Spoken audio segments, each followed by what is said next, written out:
Ang tahimik na lungsod. Ang mga lansangang dati ipuno ng halakhak, ngayoy umaalingaw-ngaw sa katahimikan.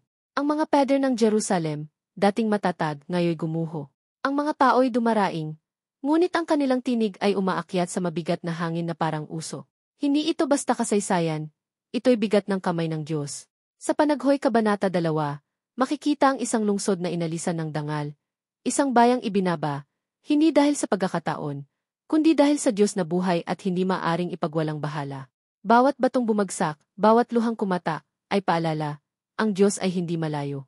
Siya'y tunay na kapag ang kanyang bayan ay tumalikod, ang kanyang paghatol ay hindi matatakasan. Ngunit kahit sa gitna ng guho, narinig niya ang daing ng kanyang bayan.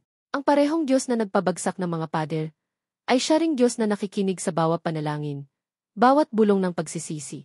Ang gumuho at nawasak na lungsod ang nagpapatunay. Ang Diyos ay totoo, ang kanyang katarungan ay totoo, at gayon din ang kanyang habag.